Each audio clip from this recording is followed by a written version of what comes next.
में बिठा के ताकि देवव्रता उसको रोके।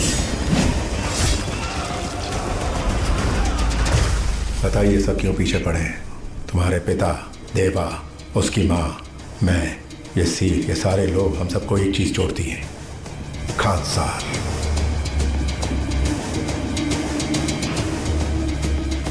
उस सील को रोका तो क्या होगा जानते हो ना? वो सील किसकी है जानते हो ना?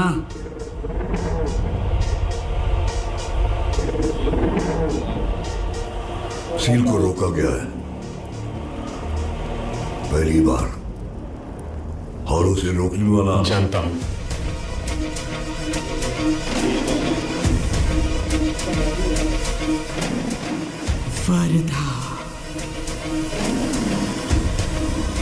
वरदराज मन्नार।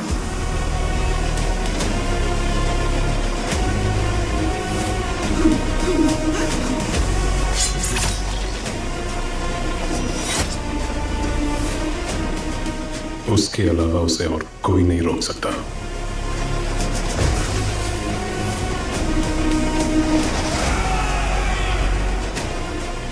देवा। खानसार ने बहुतों की कहानी बदली है, पर खानसार की कहानी तब बदली जब दो जिगरी दोस्त कट्टर दुश्मन बन गए।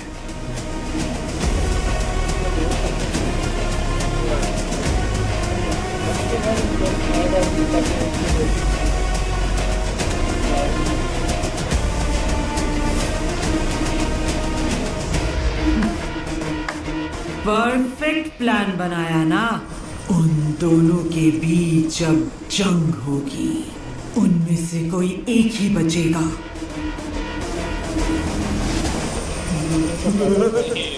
You said nobody gonna stop that scene. Khansaar का सलार। उस सील को कोई नहीं रोक सकता। वरदराज मन्नार का सलार। उस सील को बनाने वाला वही है। सलार देवव्रत राय सार।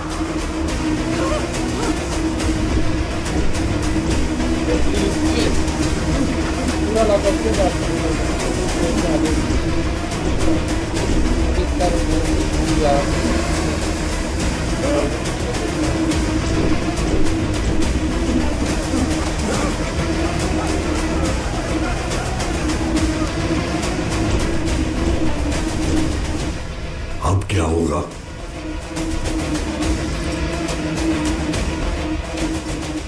उसी के बनाए हुए नियम है, उसे कोई भी रोके। मैं हूं ना। मरना ही होगा।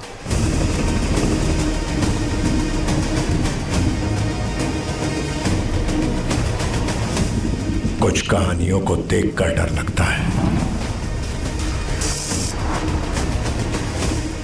कुछ कहानियों को सुनकर डर लगता है।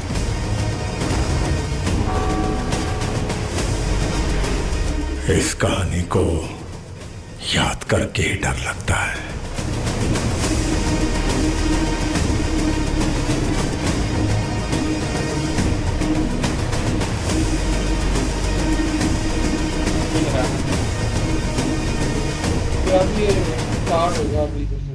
उसकी कहानी सुनोगी?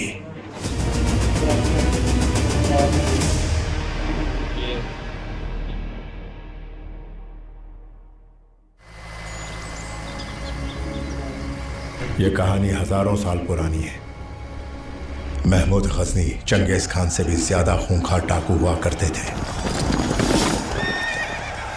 वो बस्तियों को सिर्फ लूटते ही नहीं, उन्हें कब्रिस्तान बनाते थे और लूट का सारा माल वो खानसार ले जाते। खानसार समंदर और पहाड़ों के बीच एक जंगल, जहां उन डाकुओं के 3 कबीले थे। मन्नार कबीला, शौर्यांगा कबीला और घनियार कबीला। सदियों तक बिना किसी चुनौती के तीनों कबीले बढ़ते गए और उस जंगल को ही अपना किला बना लिया।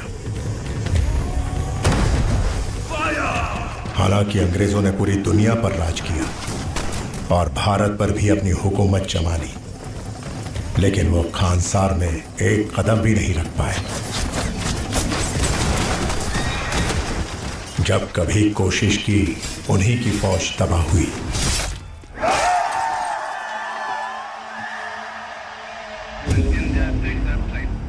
आजादी के बाद नए देश के सामने एक बहुत बड़ी मुसीबत थी, खानसार। उसका क्या किया जाए? तीनों कबीलों के सरदार शिव मन्नार दिल्ली गए। उन्होंने इंडिया के नक्शे से खानसार को मिटा दिया और चेतावनी दी कि भारत का संविधान खानसार पर लागू नहीं होगा, लेकिन खानसार के सारे नियम और कानून इंडिया पे जरूर लागू होंगे।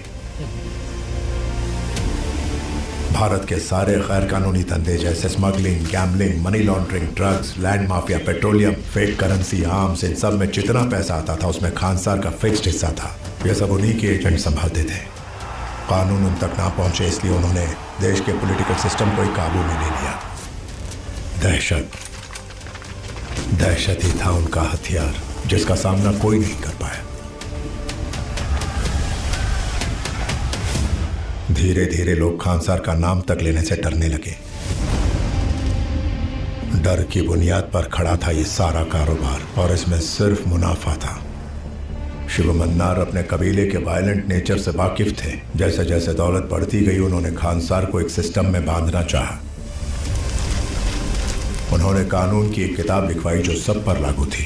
उस किताब का नाम रखा निबंधन। उस निबंधन के मुताबिक खानसार को 101 भागों में बांटकर हर भाग का एक नायक चुना गया। पहचान के तौर पर हर नायक को एक कड़ा दिया गया। कड़ों के हिसाब से नायकों के 3 दर्जे थे। कापर 1 वोट की ताकत वाले 61 नायक, सरदार 3 वोट की ताकत वाले 8 खास नायक और आखिरकार 15 वोट लेकर शिव मन्नार ने खुद को खानसार का कर्ता घोषित किया। फिर एक दिन शिव मन्नार की मौत हो गई।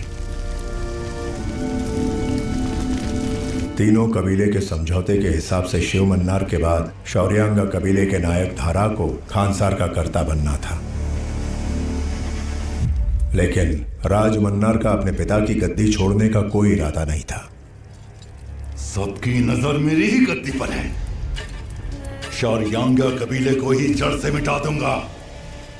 क्या उनसे हम मुकाबला कर पाएंगे? एक ही तरीका है शौर्यांगा को खत्म करने का। आदमी, औरत, बच्चे, बुजुर्ग सबको नींद में मार डालो, किसी को भी जिंदा मत छोड़ना। अगर एक भी बच गया तो शौर्यांगा का बदला भयानक होगा।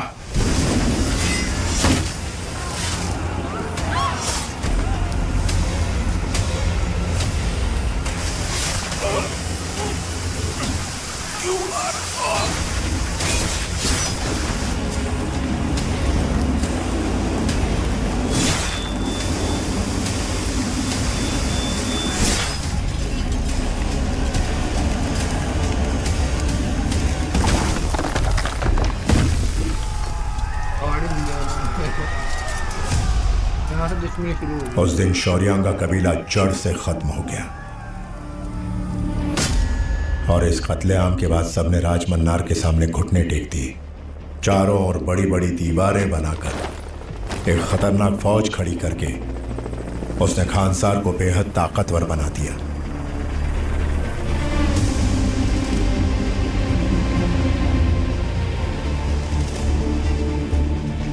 राज मन्नार ने 61 कापरों के अलावा 8 सरदार वाले ओहदों में से 5 घनियारों में बांट दिए, जो थे वाली, गुरुंग, चीका, रंगा और नारंग। बाकी बचे 3 पद अपने ही परिवार में बांट दिए।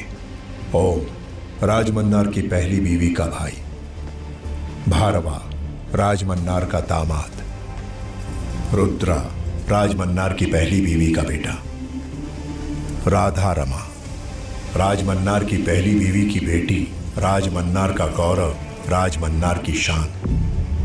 काबरों और सरदारों के बीच काफी मतभेद होने के बावजूद डर के मारे राज मन्नार के खिलाफ कोई नहीं गया।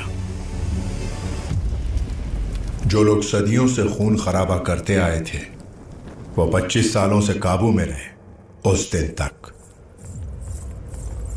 क्या ये सच है? आप खानसार से बाहर जा रहे हो? अगर जरूरी है तो मैं जाऊंगी। मंदिर बनाए जाते हैं धर्म फैलाने के लिए, राज्य चलाए जाते हैं परंपरा बढ़ाने के लिए। खानसार बनाया गया है सिर्फ एक चीज फैलाने के लिए, पीछे दहशत। खड़ा हुआ लड़की के पास। मैंने अभी तक डर बनाए रखा है ताकि कोई चुनौती न दे पाए। अब ऐसा कौन कर रहा है बाबा? मैं वही पता करने जा रहा हूं। जब तक मैं ना लौटूं खानसार तुम्हारी जिम्मेदारी है रमा। मुझे पूरा यकीन है कि तुम संभाल लोगी। ठीक है बाबा।